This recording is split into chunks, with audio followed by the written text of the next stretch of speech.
Hello friends, welcome back to my channel. Second chance to love you better का part 9 लेकर आई हूँ। तो चलिए बिना किसी देरी के इस पार्ट को स्टार्ट करते हैं। तो पिछले पार्ट में हमने देखा था कि लूबाई और शाओजान दोनों एक दूसरे से बात करते हैं और लूबाई ने अपने बारे में सब कुछ शाओजान को बता दिया था, जिसे सुनकर शाओजान चुप हो गया था और उसने लूबाई को अपनी बाहों में ऐसे हक किया हुआ था जैसे कि वो उसे अपने हक से ही कंफर्ट फील करवाना चाहता हो। अब इसके बाद से हम स्टोरी को कंटिन्यू करेंगे। हम देखते हैं शाओजान और लूबाई अभी भी चुप थे। दोनों में से कोई भी कुछ भी नहीं बोल रहा था, लेकिन आखिरकार शाओजान ने उन दोनों के बीच उस चुप्पी को तोड़ा। इसके बाद शाओजान ने लूबाई से कहा, क्या तुमने सोचा है कि हॉस्पिटल से छुट्टी मिलने के बाद तुम क्या करना चाहते हो? शाओजान अब लूबाई को अपना एक अच्छा फ्रेंड मान रहा था, क्योंकि जब शाओजान ने अपना स्कूल स्टार्ट किया था तब से शाओजान के बहुत फ्रेंड बने थे, जिन्हें कि शाओजान अपना अच्छा फ्रेंड मानता था। लेकिन बाद में उसके उन्हीं फ्रेंड ने उसे धीरे धीरे धोखा देना शुरू कर दिया और आखिरकार उसके पास अब कोई फ्रेंड नहीं है। उसके पास मॉम एंड डैड भी नहीं है और ना ही उसके पास कोई दूसरी फैमिली थी। इसके बाद लूबाई ने शाओजान को आंसर करते हुए कहा, अभी तक मैंने कुछ डिसाइड नहीं किया है, लेकिन मैं उस बेवकूफ़ के घर दोबारा कभी नहीं जाऊंगा। मैं उसे फिर कभी नहीं देखना चाहता हूँ। उसके घर जाने के बजाय मैं बेघर होकर भीख मांगना ज़्यादा पसंद करूँगा। इतना बोलते हुए लूबाई की भौहें सिकुड़ गई। उसकी बात सुनकर शाओजान ने लूबाई को आंसर करते हुए कहा, ऐसा मत कहो, तुम प्रेग्नेंट हो और तुम्हें सेफ रहने की ज़रूरत है। तुम्हें केयरफुल रहना होगा और तुम्हें इतना ज़्यादा इमोशनल फील हो रहा है तो तुम्हें खुद को संभालना सीखना होगा। और तुम्हारा रोड पे रहने की बात या फिर बेघर रहने की बात बिल्कुल भी ठीक नहीं है। अगर ऐसा है तो मैं तुम्हें अपने घर में रहने दूंगा। उसकी बात सुनकर लूबाई ने शाओजान को आंसर करते हुए कहा, नहीं, मैं ऐसा नहीं कर सकता। ये बिल्कुल भी ठीक नहीं है और मैं कोई बच्चा नहीं हूँ। मैं ज़रूर ही अपने लिए कोई रास्ता खोज लूँगा। मेरी मदद करने की कोशिश करने के लिए तुम्हारा थैंक्स। मैं भी प्रेग्नेंट हूँ और इसीलिए अगर मैं तुम्हारे घर में रहा तो मैं तुम्हें हेल्प करने के लिए कुछ भी नहीं कर सकूँगा। और ऐसे ही तुम्हारे घर में रहना, कोई काम न करना, ये बात बिल्कुल भी ठीक नहीं है। उसकी बात सुनकर शाओजान ने कहा, तुम्हें कुछ भी कहने की ज़रूरत नहीं है। मैंने ऑलरेडी ही प्लान बना लिया है और ये मैं अपने फ़ायदे के लिए कर रहा हूँ। इसमें मुझे तुम्हारी मदद की ज़रूरत होगी। तुम अभी प्रेग्नेंट हो और जब तक तुम बेबी को बर्थ नहीं दे देते तब तक तुम्हें कोई भी काम करने के बारे में सोचने की ज़रूरत नहीं है। दूसरी ओर लूबाई जो कि हेजिटेट फील कर रहा था, इसीलिए लूबाई ने शाओजान से कहा, लेकिन तुम्हारे हस्बैंड को ये विचार बिल्कुल भी पसंद नहीं आएगा। वो तुम्हारे हस्बैंड का घर है। मैं बस तुम्हारे घर जाकर कोई परेशानी पैदा नहीं करना चाहता। इतना बोलते हुए लूबाई को वो बात भी याद आई कि डॉक्टर ने उसे टेंशन ना लेने के लिए कहा है और उसे ऐसी चीज़ों से भी दूर रहने के लिए कहा है जो कि उसे इमोशनली स्टिमुलेट करती है, क्योंकि अगर वो इमोशनली इतना ज़्यादा कमज़ोर रहा तो इसका असर बच्चे पर भी होगा। वो अभी 5 मंथ प्रेग्नेंट है और जल्द ही उसका 6वां महीना लगने वाला है, लेकिन उसकी प्रेगनेंसी अभी भी स्टेबल नहीं है।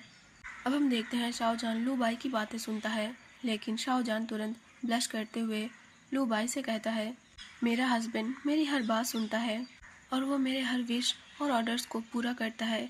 इतना बोलते हुए शाओजान के गाल शर्म की वजह से लाल हो गए थे और जिससे लूबाई को शाओजान से थोड़ी जेलसी फील हुई। लूबाई ने अपने मन ही मन सोचा, काश ली सी भी वांग यीबो जितना ही अच्छा होता। हम देखते हैं जान ने आगे बोलना कंटिन्यू करते हुए कहा, वो तुम्हें ज़रूर मना नहीं करेगा और साथ ही तुम हमारे घर में फ्री में नहीं रहोगे और मैं तुम्हें इस बारे में अभी कुछ नहीं बताऊंगा, क्योंकि जब तुम अपने बेबी को बर्थ दे दोगे तब मुझे भी तुमसे कुछ काम करवाना है। उसकी बात पर लूबाई मुस्कुराया और उसने मुस्कुराते हुए हाँ में अपना सिर हिला दिया। लूबाई ने सोचा, उसने कभी उम्मीद नहीं की थी कि वो कभी शाओजान जैसे एक अच्छे पर्सन से मिलेगा जो कि इतना ज़्यादा सॉफ्ट और इनोसेंट है कि वो किसी भी ज़रूरतमंद लोगों की मदद करने से पीछे नहीं हटता है और हमेशा सबकी मदद करने के लिए तैयार रहता है। वो अभी खुद को लकी फील कर रहा है कि उसे इतना अच्छा फ्रेंड मिला है।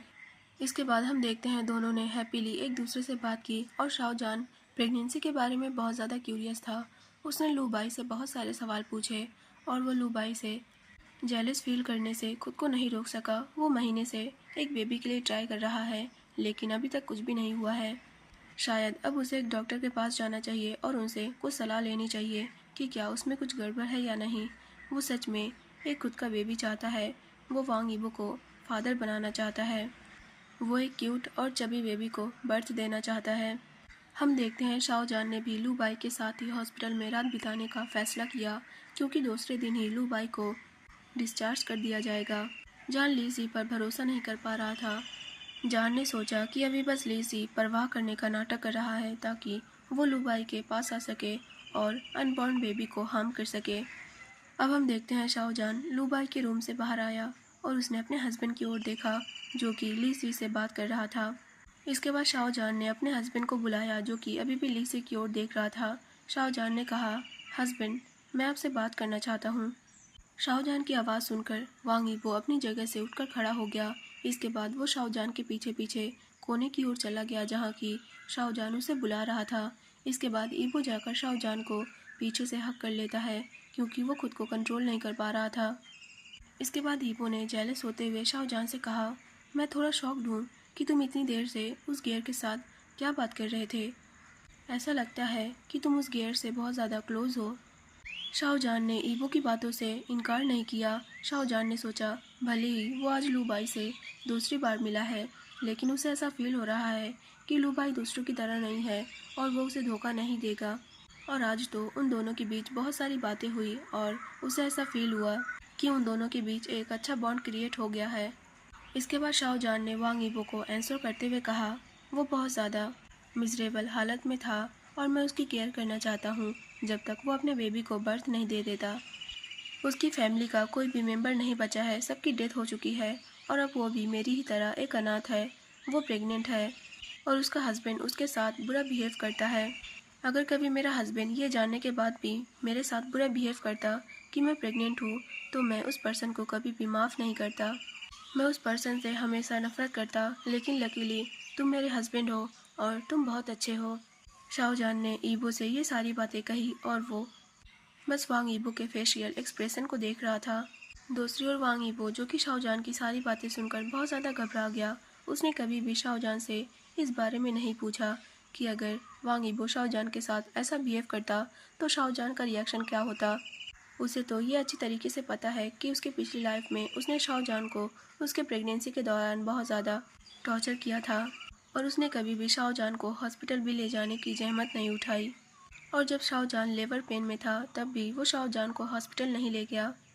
और इस दौरान शाओजान ने अपने बेबी को अकेले ही बर्थ दिया, जब वो अपने मिस्ट्रेस के साथ बाहर जाकर इंजॉय कर रहा था। यहाँ तक कि उसने अपने घर की मेट्स को ये भी कहा था कि शाओजान के काम को कोई भी ना करे और शाओजान को अपने काम खुद करने होंगे, भले ही शाओजान को लिवर पेन ही क्यों ना हो रहा हो। वांग यीबो को ये नहीं पता था कि उसके वहाँ से जाने के बाद शाओजान के साथ क्या हुआ, लेकिन उसे इतना ज़रूर पता था कि शाओजान ने अकेले ही बेबी को बर्थ दिया था।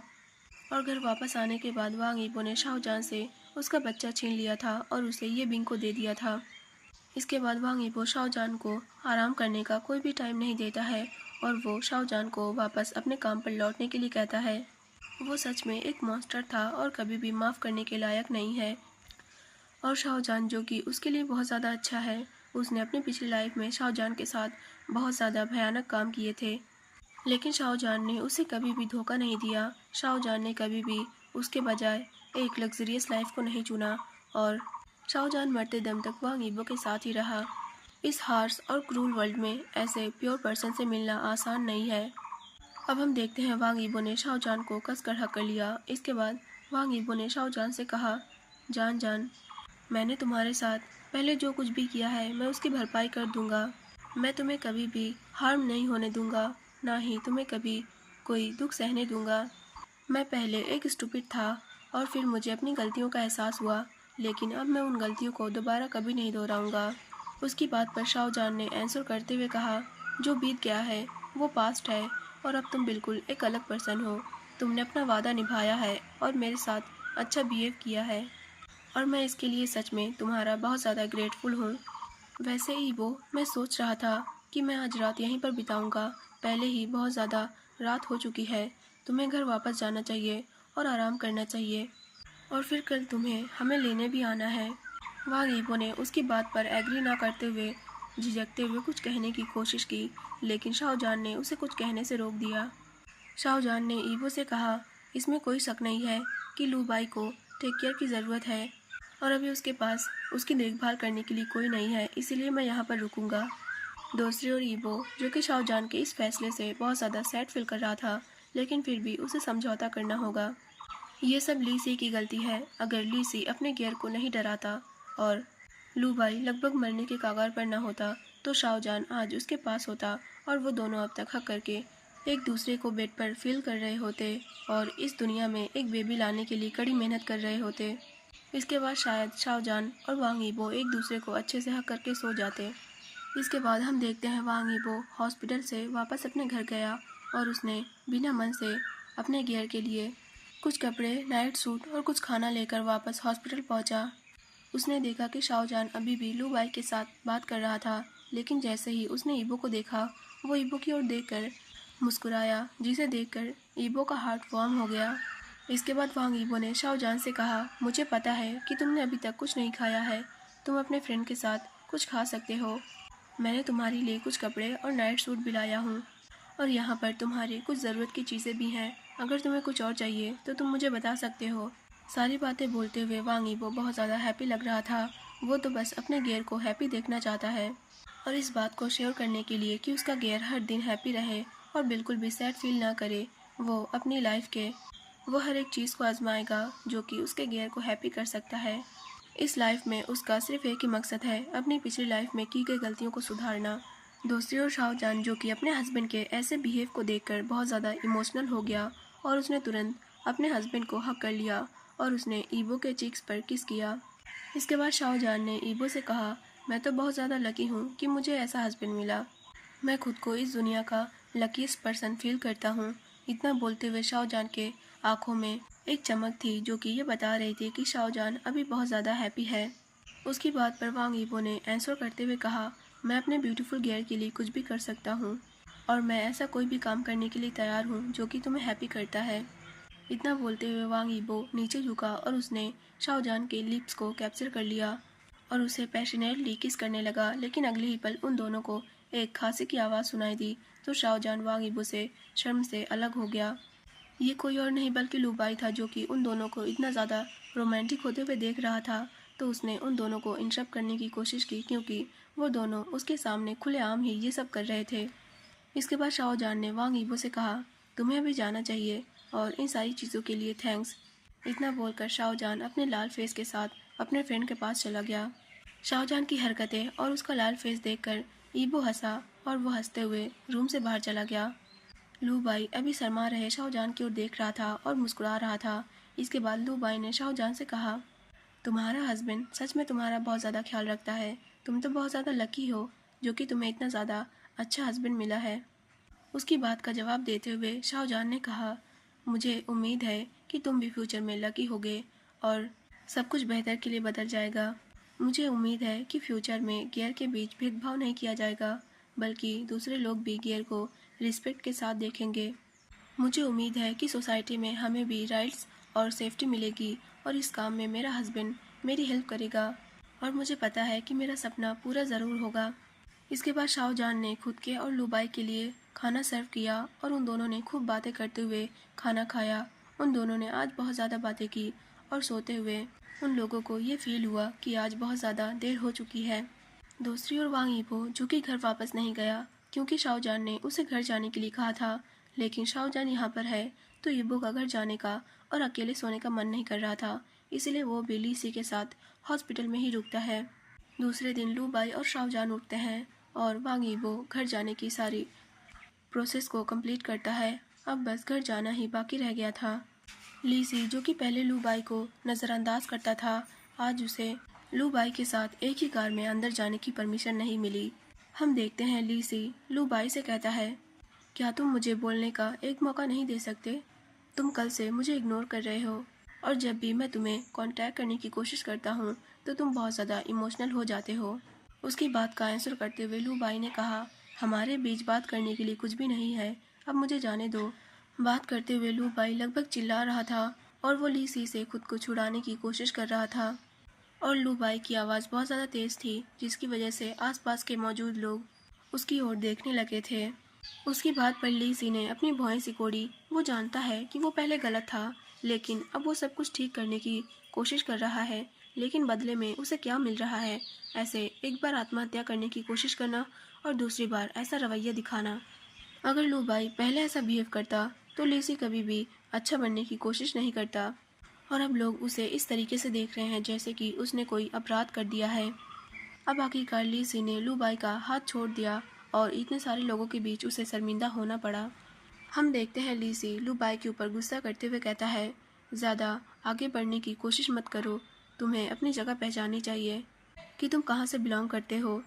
मैं तुम्हें एक बिगड़ैल बच्चे की तरह बिहेव नहीं करने दूंगा, क्योंकि मेरे पास पेशेंस बहुत ज़्यादा कम है। उसकी बात पर लू बाई ने भौहें सिकोड़ते हुए कहा, यही असली तुम हो, और तुम कहते हो कि तुम बदलने की कोशिश कर रहे हो। तुम आगे बढ़ सकते हो और किसी ऐसे पर्सन को ढूंढ सकते हो जो कि तुम्हारे द्वारा किए गए हर डिसरिस्पेक्टफुल टॉर्चर और बातों को सह सके। बात करते हुए लू बाई लगभग चिल्ला रहा था। इसके बाद उसने लीसी को एक किक किया जिसके लिए लीसी बिल्कुल भी तैयार नहीं था। इसके बाद वो कार के अंदर चला गया और डोर बंद करना नहीं भूला। लू बाई ने सोचा कि वो इतने सालों से बहुत ज़्यादा पेशेंस रख रहा था। उसने कभी भी लीसी को पलटकर जवाब देने की कोशिश नहीं की, और इस लाइफ में उसकी सबसे बड़ी गलती यही है कि उसने कभी लीसी को प्यार किया। हम कार के अंदर देखते हैं शाओजान, जो कि उन दोनों के झगड़े को देखकर उन दोनों के बीच में जाना चाहता था, लेकिन ईबो ने शाओजान को ऐसा करने से रोका हुआ था। वांग ईबो ने शाओजान की ओर देखकर अपना सिर ना में हिलाया, और जैसे ही लू बाई कार के अंदर आया तो ईबो ने तुरंत कार स्टार्ट कर दी। हम देखते हैं शाओजान लू बाई की ओर देख रहा था। उसकी आंखों में कंसर्न भरा हुआ था। वो सच में लू बाई के लिए वरीड था, और उसे नहीं पता कि वो लीसी नामक बास्टर्ड उसके फ्रेंड के साथ क्या करने की कोशिश कर रहा था। और उसे अब समझ में आ रहा है कि लू बाई बिल्कुल सही था। लीसी दूसरे मौके के लायक नहीं है। हम देखते हैं लू बाई शाओजान की ओर देखते हुए कहता है, डोंट वरी, मैं ठीक हूँ। लू बाई अपने फ्रेंड के चेहरे पर उसके लिए वरीडनेस साफ देख सकता है। इसके बाद लू बाई ने अपने पेट को धीरे से रब किया, क्योंकि उसके मूड स्विंग्स की वजह से उसके पेट में अब हल्का सा दर्द हो रहा था। इसके बाद शाओजान ने लू बाई से कहा, अगर तुम्हें अच्छा फील ना हो तो तुम मुझे बता सकते हो। इतना बोलकर वो वांग ईबो की ओर मुड़ा, जो कि गाड़ी चला रहा था। इसके बाद शाओजान ने वांग ईबो से कहा, तुम अपने फ्रेंड को कंट्रोल में रखो, उसे पता होना चाहिए कि लू बाई अभी कितने ज़्यादा सीरियस सिचुएशन में है। अब हम दूसरी ओर देखते हैं लीसी, जो कि पीछे ही छूट गया था। उसने बाकी लोगों की ओर देखा जो कि एक दूसरे से कानाफूसी कर रहे थे। शायद वो लोग लीसी और लू बाई के बारे में ही बात कर रहे थे, जो कि लीसी को और भी ज़्यादा परेशान कर रहा था। इसके बाद लीसी ने गुस्से में चिल्लाते हुए कहा, तुम यहाँ क्या देख रहे हो? क्या तुमने इससे पहले कभी भी कपल्स को झगड़ा करते हुए नहीं देखा है? इतना बोलते हुए लीसी वहाँ से चला गया। हम दूसरी ओर देखते हैं वांग ईबो, शाओजान और लू बाई तीनों अब लू बाई के उस न्यू घर में पहुंच गए थे। वांग ईबो शाओजान का पेशेंसली इंतज़ार कर रहा था, जो कि अपने फ्रेंड लू बाई के साथ उसके नए घर में उसे कंफर्टेबल फील करवाने में काफ़ी ज़्यादा बिजी था। अभी जिस घर में शाओजान और वांग ईबो रह रहे हैं, उसी घर में वांग ईबो ने लू बाई को नीचे एक रूम दिया है जहाँ की वो रह सकता है, क्योंकि वो प्रेग्नेंट है और प्रेग्नेंट गर्ल के लिए बार बार ऊपर नीचे चढ़ना उतरना सेफ नहीं होगा।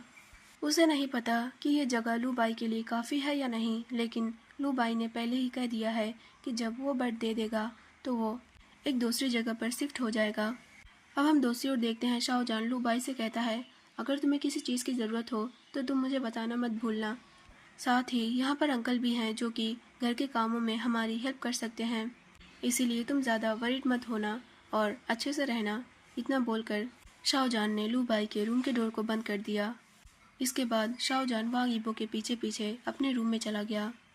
हम दूसरी ओर देखते हैं लू बाई को, जो कि रूम के चारों ओर देखता है तो रूम काफ़ी ज़्यादा बड़ा था और बहुत ज़्यादा कंफर्टेबल था। उसने खिड़की की ओर देखा तो खिड़की भी बहुत ज़्यादा बड़ी थी। लू बाई ने खिड़की खोलकर देखा तो बाहर एक ब्यूटीफुल सा गार्डन था, जहाँ की बहुत सारे ब्यूटीफुल फूल थे, और हवा की वजह से ताज़ा फूलों की खुशबू लू बाई के रूम में आ रही थी, और लू बाई को इस रूम में बहुत ज़्यादा कंफर्टेबल फील हो रहा था। ऐसा लगता है कि डॉक्टर ने जो कुछ भी शाओजान और लू बाई से कहा था, शाओजान ने उस बात को बहुत ज़्यादा ध्यान से सुना था, और उसने लू बाई के लिए वो सब कुछ किया था जो कि वो कर सकता था।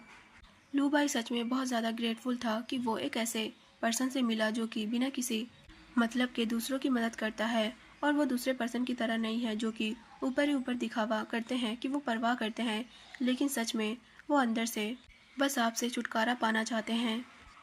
लेकिन शाहजहान जो कि सच में उसे और उसके बेबी को प्रोटेक्ट करना चाहता है।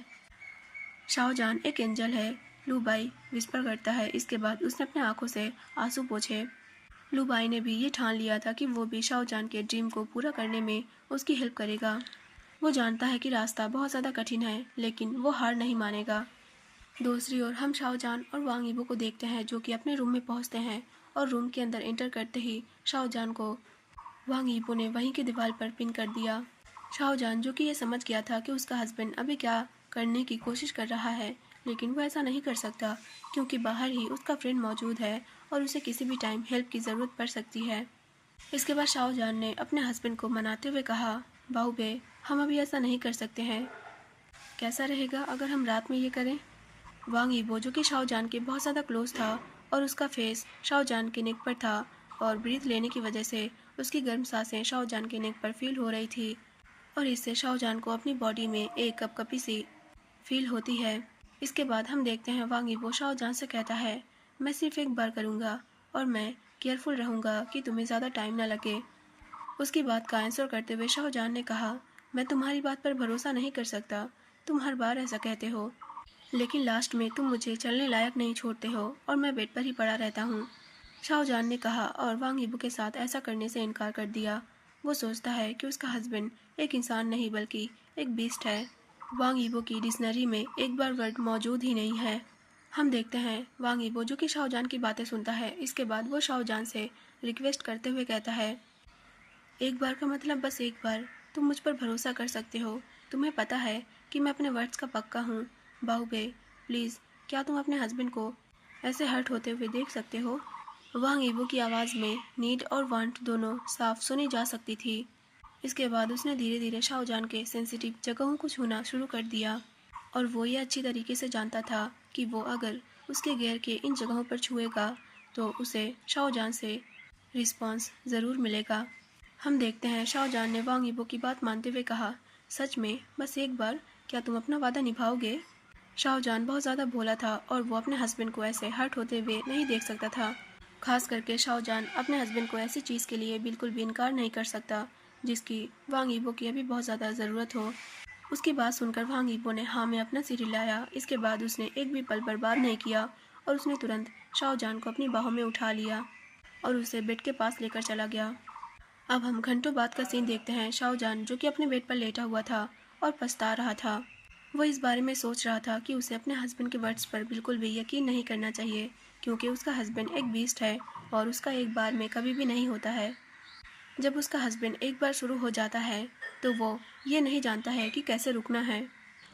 हम देखते हैं शाहजहान ईबो की ओर गुस्से से देखता है। इसके बाद चिल्लाते हुए कहता है, तुमने मुझसे फिर से झूठ बोला। वांग यीबो जो कि शाहजहान की ओर देख रहा था और वो उसकी ओर देखकर मुस्कुराता है।